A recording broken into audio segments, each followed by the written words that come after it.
보통 우리 교회의 큰 절기로 하면 이 성탄절기와 부활절기 두 개로 나뉘어집니다. 그리고 그 사이에 특별하게 예수님의 생일을 기억할 수 있는 그런 절기들이 없어요. 그래서 성령 강림절을 지내고 나서 이제 예수님의 오심을 기다리는 강림절 그 전까지 그 사이가 25개 주일 정도가 됩니다. 그래서 보통 우리 절기 때는 이렇게 표시하죠. 성령 강림절 후 제1주, 2주 이래가지고 25주까지 가게 되죠.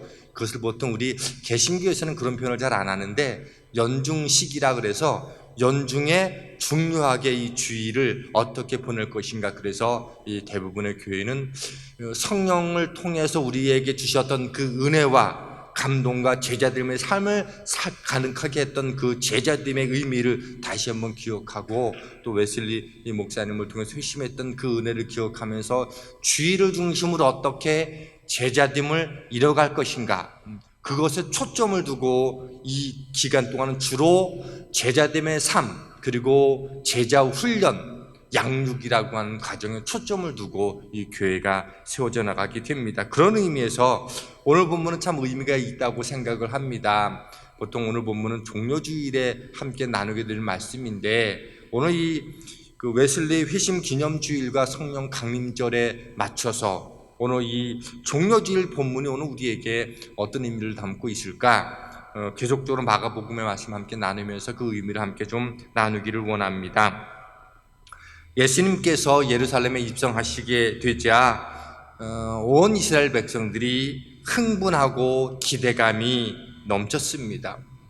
유대인들 그들에게는 전승이 하나 있는데, 구약 오랜 시간부터 내려왔던 전승이 있는데, 메시아가 나타나면 이스라엘 백성들이 완전히 회복하고, 그리고 완전히 힘 있고 능력 있는 그런 하나님의 왕국을 건설하게 될 터인데, 그때 전조가 무엇인가 하면 그 메시아가 예루살렘에 입성하게 되는 날이다라고 하는 개념이 그들 가운데 있었습니다.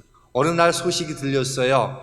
갈릴리에서 한 선지자가 나타나는데, 그분이 이 메시아다운 일들을 그동안 행해왔는데 이제 예루살렘에 입성하신다는 소식이 들린 거예요.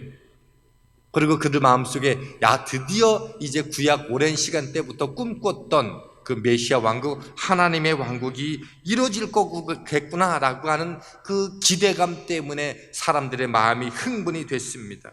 그래서 이번 이 본문과 관련된 유월절은 메시아가 예루살렘에 오신대라고 하는 것에 초점을 두었고 최고의 관심사가 되었습니다.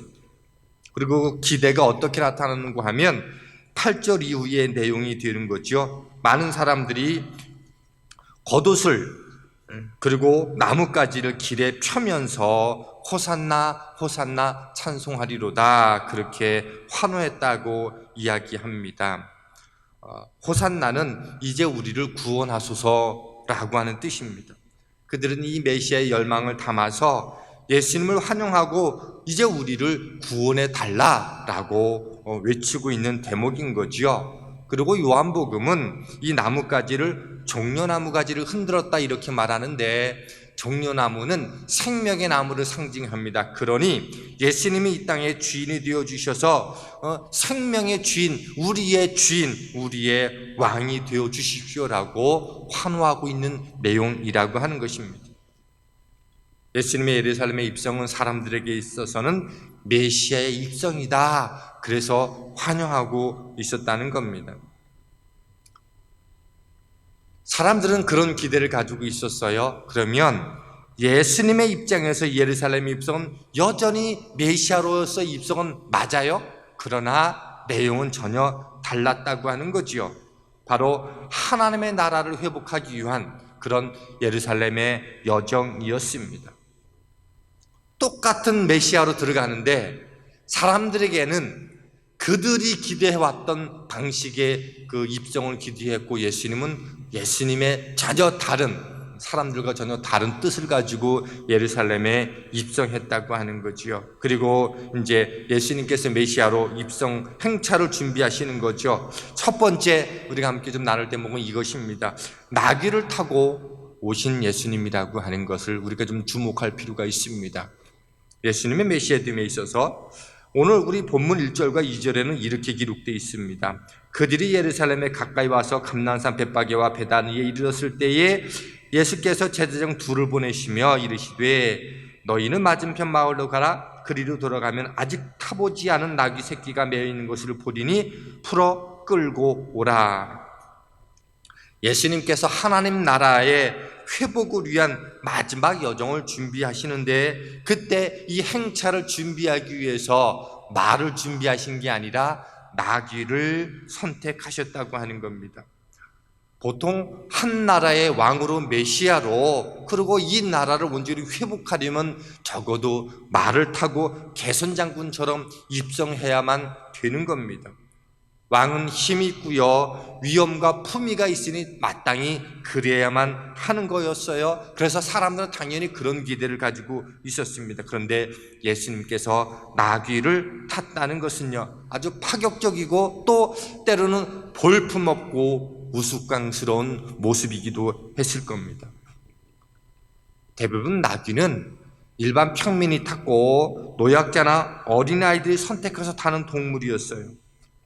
그러니 예수님께서 나귀를 타고 입성하셨다고 하는 얘기는 한마디로 품이 없는 모습이었다고 하는 거예요. 왕의 모습과는 전혀 정반대의 모습이었다는 거죠. 사람들의 기대와는 전혀 다른 모습들로 입성하고 있었다는 겁니다. 더군다나 이 나귀는 어떤 나귀였느냐? 사람이 한 번도 타보지 않은 나귀예요. 그러니 예수님이 그 나귀를 타셨을 때 얼마나 볼품없을 뿐만이 아니라 얼마나 어색하고 얼마나 나귀도 그 자세가 불편했을까. 그 나귀를 탄 예수님도 얼마나 우스꽝스러웠을까가 충분히 짐작이 됩니다. 예수님은 권위, 힘, 권력과는 전혀 상관이 없는 나귀를 타고 입성하셨습니다. 그러면 왜 예수님께서 나귀를 타고 예루살렘에 입성하셨을까요? 예수님이 즉흥적으로 나귀를 타려고 작정하셨다거나 의미 없이 선택한 것이 아니라고 하는 것은 우리는 성경을 통해서 알 수가 있습니다. 이미 700년 전에 예언한 말씀을 이루시는 행동이었다라고 성경은 증거하고 있는데 스가랴 9장 9절이 이렇게 우리에게 증거해주고 있습니다. 이렇게 돼 있어요. 시온아, 시온에 따라 크게 기뻐할지어다. 예루살렘에 따라 즐거이 부를지어다. 보라, 내 왕이 내게 임하시나니 그는 공의로우시며 구원을 베푸시며 겸손하여서 나귀를 타시나니 나귀의 작은 것 곧 나귀 새끼니라. 한 시온의 왕이 예루살렘에 입성하게 될 텐데 그분은 공의로우실 뿐만 아니라 겸손하셔서 나귀를 타고 입성하신다, 이렇게 말씀해 주고 있는데 예수님은 이 말씀을 정확하게 알고 계셨고 그 말씀을 이루시는 삶이었다, 이렇게 말씀해 주고 있는 거예요. 그러면 왜 스가랴가 이 말씀을 하셨을까? 바로 다음에 10절이 오늘 우리에게 이렇게 설명해 주고 있어요. 내가 에브라임의 병거와 예루살렘의 말을 끊겠고 전쟁하는 활도 끊으리니 그가 이방 사람에게 화평을 전할 것이요 그의 통치는 바다에서 바다까지 이르고 유브라데 강에서 땅끝까지 이르리라.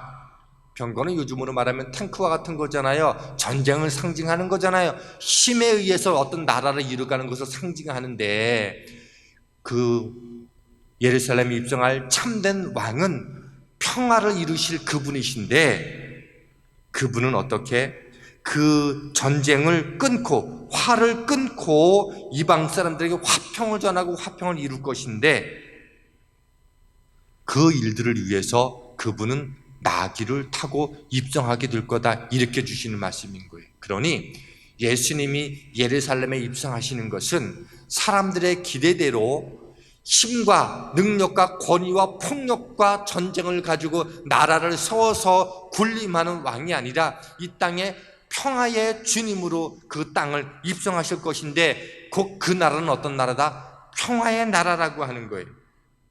그리고 그 평화의 나라를 이루시기 위해서, 하나님 나라를 이루시기 위해서 주님은 나귀를 타고 입성하시는 이유이다, 그렇게 말씀해 주고 있는 내용이라고 하는 겁니다. 이 말씀은요, 오늘 우리에게 아주 중요한 의미를 던져주고 있습니다. 예수님께서 이 땅에 오셔서 하나님 나라를 이뤄가시려고 하고 하나님의 뜻을 펼쳐가고 그리고 그 속에 평화를 이루려고 하는 그 내의 그 전략이 무엇인지를 우리에게 보여주고 있다고 하는 거예요. 그것은 무엇인가 하면 평화의 왕으로 평화로 이 땅에 하나님의 나라를 이뤄가기를 원하신다고 하는 거예요. 그러면 오늘 우리의 삶의 자락 속에서 가정이 평화를 이루고 하나님의 교회가 평화를 이루고 하나의 지역과 나라가 평화의 하나님의 나라를 이뤄가려면 오늘 주님께서 나귀를 타셨던 것처럼 오늘 우리의 마음속에도 여전히 평화가 이루어져야 된다고 하는 겁니다. 우리가 평화의 사도가 되지 않고서 우리의 가정과 우리의 교회와 우리의 나라와 열방이 평화를 이뤄갈 수 있는 방법은 없다라고 하는 겁니다. 그런 삶 때문에 오늘 우리의 삶과 가정이 회복될 수 있는 것은 뭐다? 내 안에 평화가 있어야 된다라고 하는 것들을 정확하게 우리가 이해할 필요가 있습니다. 하나님 나라의 회복은요, 갈등이 아니고요, 싸움이 아니고요, 분열이 아니고 다툼이 아니라고 하는 겁니다. 힘에 의한 싸움과 전쟁은요, 겉은 평화있을지 모르겠어요. 힘에 의해서, 그러나 거기에서 하나님이 꿈꾸시는 평화는, 하나님이 기대하시는 하나님의 나라는 결단코 이루어지지 않는다고 하는 겁니다. 하나님의 나라의 방법은요, 평화의 방법이고요, 그것은 평강의 방법이라고 하는 거예요.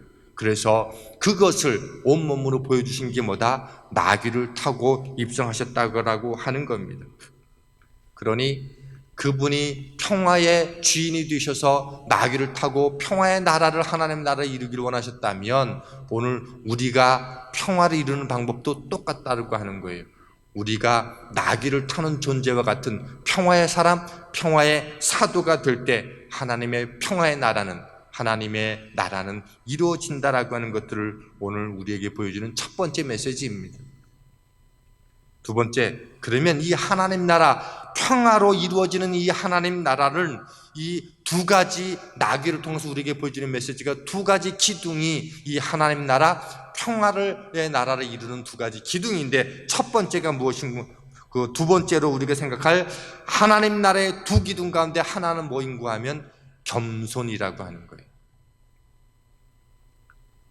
그럼 어떻게 하나님을 믿는 사람들이 평화의 나라, 하나님 나라를 이루어갈 수 있을 것인가? 그것이 나귀 속에 담겨 있다라고 말씀을 드렸는데, 오늘 다시 한번 스가랴 9장 9절 말씀 한번 좀 주목해 볼 수 있으면 좋겠어요. 이렇게 되어 있습니다. 시온에 따라 크게 기뻐할지어다, 예루살렘에 따라 즐거이 부를지어다. 보라, 내 왕이 내게 임하나니 그는 공의로우시며 구원을 베푸시며 겸손하여서 나귀를 타시나니 나귀의 작은 것 곧 나귀 새끼니라. 오늘 주님의 특성을 뭐라고 설명해 주고 있는가 하면, 그분은 공의로우시며 겸손하셔서 나귀를 타셨다라고 이렇게 말씀해 주고 있어요. 그러니까 하나님 나라를 이뤄가는 그 기둥 가운데 하나는 우리가 무엇을 볼 수 있는가 하면 겸손을 우리가 이야기할 수 있다고 하는 겁니다. 하나님 나라는 어떻게 이뤄가냐? 어떻게 가정에서, 교회 안에서, 한 나라에서 하나님 나라를 이뤄갈 수 있느냐? 그것은 그 믿음을 이어가는 공동체의 개인과 삶이 겸손으로 무장해야 된다라고 하는 거예요. 여러분, 교만한 자를 중심으로 평화는 이루어지지 않아요. 교만한 자들 가운데 늘 싸움이 있고요, 다툼이 있고 갈등이 있어요. 그 교만함 때문에 상처를 쉽게 주게 되고요, 분노가 일어나게 돼요. 이 평화는요, 겸손한 자에게만 주시는 하나님의 특권이라고 하는 겁니다. 그런데 교만한 사람이 힘으로도 평화를 만들어낼 수 있어요. 힘으로 다른 사람을 무력으로 해서 만들어내는 방법들이 있더라는 거죠. 겉으로 평화를 만들어내는데 상대방을 쉽게 무시를 하죠. 겉으로 평화를 만들어내는데 오직 사람들을 자기의 목적을 이루기 위해서 사람들을 이용하는 그런 거짓 평화들이 얼마든지 있을 수 있다는 거예요. 그게 교만한 사람들을 통해서 나타나는 방식이라고 하는 건데, 그런 자리에서는 결코 하나님의 평화는 불가능하다라고 하는 겁니다. 또 하나, 겸손히 평화를 이뤄가는 방식인데, 우리가 오해하지 말할 게 있는데 그게 무엇인가 하면 겸손과 비굴을 잘 구별해야 된다라고 하는 겁니다. 겸손은요, 하나님을 중심으로 우리 그 마음속에 건강한 내면으로 가득할 때 이 겸손이 자리하게 되는데, 비굴은 뭐예요? 내 안에 약함과 내 안에 부족함과 내 안에 상처 속에서 나오는 거라는 거예요. 그래서 이것이 상함 때문에 비굴함이 주어지는 것인데, 이런 비굴함 때문에 억지로 겸손한 척하는 것 가운데서는 역시 평화는 맛볼 수 없다라고 하는 거예요. 그래서 하나님의 평화는 이 내면이 건강한 사람을 통해서 이 겸손이 주어지고, 그럴 때 하나님의 나라와 평강은 이루어진다고 하는 겁니다. 그러면 내가 비굴함으로 교만함으로 주어지는 겸손이 아니라고 하는 것을 분별하려면 어떻게 분별할 수 있는가? 내 안에 어떤 겸손한 모습으로 이루어지는 그 삶의 중심에 기쁨과 감사가 있는가 없는가가 교만함으로 주어지는 평안이냐, 비굴함으로 잠시 평안함처럼 보여지는 것이냐 분별하는 기준이라고 하는 거예요. 내 안에 기쁨과 감사가 있는가라고 하는 거예요. 비굴함 속에서는요, 거짓 교만함 속에서는요, 이런 기쁨과 즐거움과 참된 감사가 나오지 않는다라고 하는 거예요. 내가 평화를 외치는데, 내가 겸손한 척 하는데 힘들다, 그거는 거짓이라고 하는 겁니다. 그러면 어떻게 우리가 내면 속에서 건강한 이 겸손을 유지할 수 있는가? 악기를 잘 연주하는 사람은요, 언제 겸손하게 되는가 하면 나보다 뛰어난 사람 앞에 서 있게 되면 겸손하게 되는 거예요. 그렇죠? 겸손은요, 내가 겸손해지 한다고 노력한다고 해서 겸손해지는 게 아니더라고요. 우리가 그런 존재가 아니더라고 하는 거예요. 그런데 진정한 겸손은요, 스스로 추구하는 게 아니라 내가 하나님 앞에 온전히 서게 될 때 참된 위대하신 분, 참된 주인, 참된 평화를 주신 분은 하나님밖에 없지, 그것을 절대적으로 깨달은 사람만이 내 안에 겸손히 자리하게 된다고 하는 거예요. 위대하신 하나님, 공의로우신 하나님을 경험하게 될 때, 그것을 날마다 묵상하고 고민하게 될 때에 내 안에 자동적으로 그분 앞에서 내가 머리 숙이게 되어지고 그런 존재가 겸손하게 되더라고 하는 거예요. 그래서 그런 사람이 결국은 이 땅에서 평화를 이루어가더라, 그런 사람이 겸손을 이루어가더라라고 하는 거예요. 그래서 오늘 우리가 겸손함으로 무장해서 하나님의 평화의 나라를 이루어가려면 날마다 하나님의 전능하심, 하나님의 무한하신 능력, 하나님의 무한하신 공의로움과 자비하심 앞에 늘 무릎 꿇게 될 때에 우리는 겸손하게 되는 거죠. 그리고 그럴 때 그런 사람을 통해서 하나님의 평화의 나라가 가정과 교회와 일터와 나라와 열방 가운데 이루어진다고 하는 거예요. 저는 여러분이 날마다 하나님 앞에 무릎 꿇게 되기를 원합니다. 왜요? 그때 우리는 비로소 겸손할 수 있기 때문에 그렇습니다. 그럴 때 그 겸손한 사람을 통해서 힘이, 내가 부모이니까 너 말을 들어야 돼가 아니라 내가 하나님 앞에 겸손함으로 꽉 차 있으면 그 가정은요, 평화의 동산이 되는 거예요. 그런 사람들로 풍성하게 될 때 오늘 우리의 교회는요, 평화의 공동체가 될 수 있다는 거지요. 그리고 그런 교회와 사람들로 이 세상으로 펼쳐나가게 될 때 이 세상은요, 평화의 동산이 될 수 있습니다. 그것이 성령 강림절을 우리가 함께 보내면서 웨슬리 회심 기념 주간을 통해서 우리가 남은 25주 동안에 어떻게 우리가 하나님의 제자됨을 세상 가운데 이뤄낼 것인가? 첫 번째가 이 겸손이라고 하는 기둥을 여러분의 삶 가운데 가득 채우게 되기를 주님의 이름으로 축원합니다. 두 번째로 하나님 나라를 세워나가는 기둥, 두 번째는 순종이라고 하는 겁니다. 빌립보서 2장 5절로 8절 말씀을 보면 이렇게 돼 있어요. 너희 안에 이 마음을 품으라. 곧 그리스도 예수의 마음이니 그는 근본 하나님의 본체시나 하나님과 동등됨을 취할 것으로 여기지 아니하시고 오히려 자기를 비워 종의 형체를 가지사 사람들과 같이 되셨고 사람의 모양으로 나타나사 자기를 낮추시고 죽기까지 복종하셨으니 곧 십자가에 죽으심이라.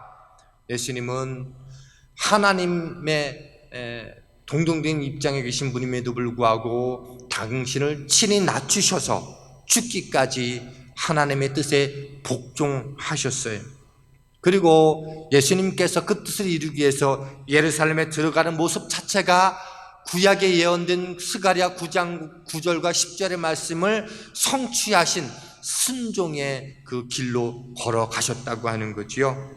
그리고 예수님께서 제자들에게 명하사 한 곳에 가서 나귀를 끌고 오라. 누가 그 주인이 뭐라고 그러면 주인이 쓰시겠다 하라 라고 말씀하시자 그 나귀를 끌고 와서 순종하여 그 나귀를 타고 예루살렘에 입성했어요. 이 자리에도 순종으로 꽉 차 있더라고 하는 거죠. 제자들의 이해할 수 없는 그 주님의 말씀에 제자들의 순종이 있었고요. 그리고 그 나귀의 주인의 순종이, 그리고 거기에 예수님의 순종이 더하여져서 이 하나님의 나라가, 평화의 나라가 이루어져 가게 되더라고 하는 거죠. 첫 번째가 겸손으로 하나님 나라가 이루어가는 그 첫 번째 기둥이라고 하면 두 번째 기둥은 뭐다? 순종의 기둥이 있어야 된다고 하는 겁니다. 그리고 사실 가만히 보면 교만한 사람은 순종할 수 없어요. 그런데 겸손한 사람만이 순종하게 되더라고 하는 거예요. 그러니 하나님 나라를 이루어가는 이 두 기둥, 겸손과 순종, 사실은 순종도 겸손함 가운데서 나타나게 되더라고 하는 겁니다. 말씀에 순종할 때 하나님의 뜻과 하나님의 계획과 그리고 하나님의 질서 앞에 순종할 때 진짜 겸손은 시작되는 거지요. 그래서 겸손 못지않게 이 순종 없는 평화는 없더라라고 하는 겁니다. 그러나 여기서 우리가 오해하지 말 것이 있어요. 이 순종은요, 굴종과는 다르다라고 하는 거죠. 어쩔 수 없어서 힘이 없으니, 다른 방법이 없으니 순종하는 것은요, 굴종이고 비굴함이에요. 비참함입니다. 그리고 심리학에서는 이것을 스스로 자기를 억압한다라고 하는 표현을 씁니다. 억압과 다르다고 하는 거죠. 내가 힘이 없으니까 너 복종해야 돼 라고 스스로 그렇게 억압시키는 행위가 아니라 주님은 그런 것과 전혀 다른 모습이었다는 거죠. 여전히 힘은 있지만, 여전히 능력이 있지만 스스로 낮추셔서 순종하셔서 죽음의 길까지 걸어가신 그 순종, 그것이 평화를 만드는 길이더라라고 하는 겁니다. 역시 똑같아. 겸손과 다르지 않게 순종도, 이 순종이 정말로 참된 것이냐 거짓된 거냐는 무엇을 구별하느냐, 그 순종의 자리에서 그게 기쁨이 있느냐, 즐거움이 있느냐, 감사와 기쁨이, 만족이 있느냐, 그게 참된 순종과 아니냐가 결정된다는 거예요.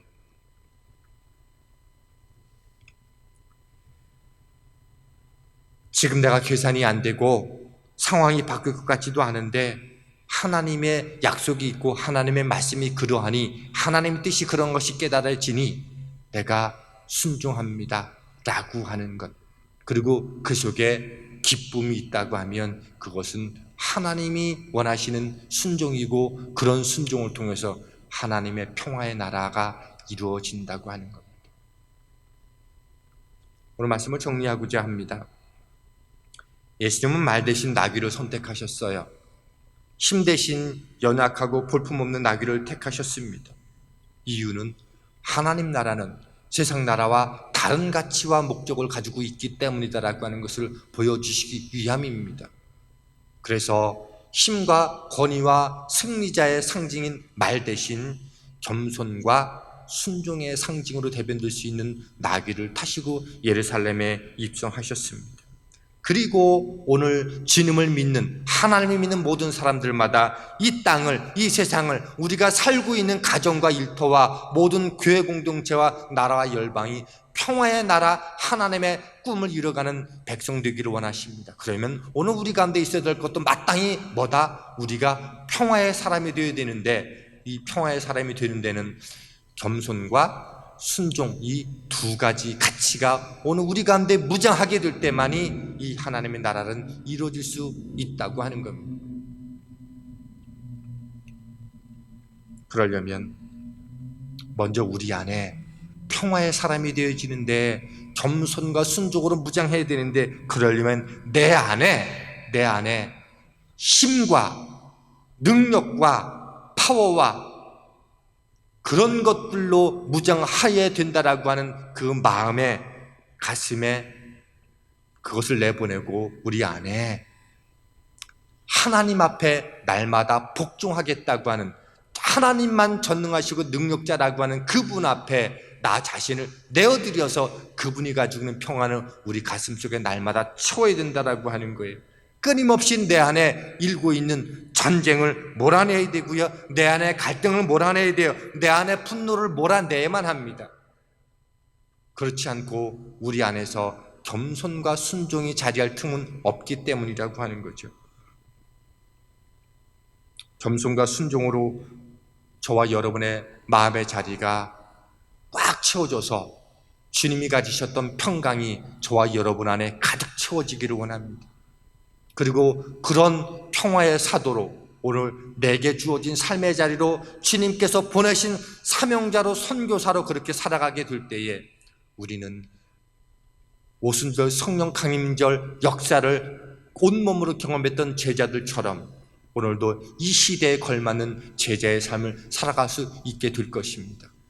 이것이 우리가 연중식이라고 하는 성령 강림절 후 1주부터 25주까지 이 마음으로 우리가 주일 예배에 집중하고, 그리고 기회 있을 때마다 말씀 훈련으로 우리가 제자됨을 이뤄가게 될 때에 오늘 저와 여러분을 통해서 오늘 우리의 세상은, 우리의 가정은 평화의 나라, 하나님의 나라로 온전히 이루어가게 될 거라고 믿습니다. 바라기는 환경이 우리를 하나님의 나라로 바꿔가는 게 아니고 우리가 평화의 사람이 되게 될 때 오늘 우리의 땅은, 우리의 세상은 평화의 세상으로 만들어가게 될 줄 믿습니다. 그 일에 겸손과 평화로 무장해서 저와 여러분이 함께 그 일들을 만들어갈 수 있는 하나님의 동력자 되어주시기를 주님의 이름으로 축원합니다. 하나님, 오늘은 성령 강림절이자 웨슬리 회심 기념 283주년 주일입니다. 어떻게 우리가 하나님의 꿈을 제자됨으로 이루어갈 수 있을까? 주님이 우리 안에 평화의 주인 되어 주셔서 주님이 그러셨던 것처럼 겸손과 순종의 두 기둥을 우리 마음속에 세워서 오늘 우리 안에 이 하나님 나라의 두 기둥으로 집을 세우고 세상과 가정을 향해서 달려나갈 수 있는 저희들 되게 하여 주시옵소서. 예수님 이름으로 감사하며 기도하였습니다. 아멘.